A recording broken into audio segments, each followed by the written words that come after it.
Hi, this is Krishna Merchant and thank you for joining us for the market roundup.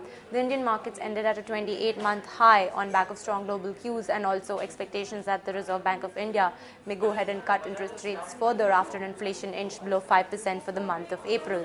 Economists do expect around a 25 basis cut during the upcoming policy in June. The Sensex was up around 2.5% or 491 points to close at 20,213 and the Nifty also was up around 2.5% at 6,147. Globally, the markets also rallied. Japan's Nikkei stock average was at a 5.5-year high on back of liquidity in the global markets following loose monetary policy by the world's central banks. In India, it was the rate-sensitive shares which rallied the most. From the sectoral indices, BSE Realty and BankX were the top gainers. They were up almost 4%, followed by Capital Goods Index, which was up 3%. From the financial space, HDFC was the top gainer, up 5%, followed by State Bank of India, ICICI Bank, and HDFC Bank.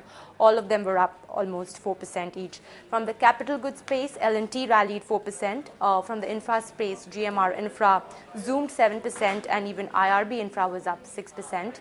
Other gainers, notable gainers, was Cipla. It was up 3% following reports that South Africa's Cipla Medpro has approved a $488 million takeover offer from the Indian drug maker. This will expand Cipla's business in South Africa, said analyst.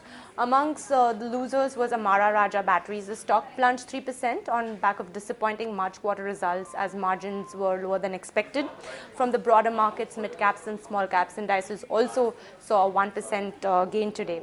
Foreign investors have poured around $12.7 billion in Indian equities so far this year. This is the highest record ever so far. Analysts are saying that the markets are trading at long-term average multiples. Further upside hinges upon improvement in macroeconomic conditions and also the government's reform process if it goes further. That is all for today. Do stay tuned to livemint.com for more updates.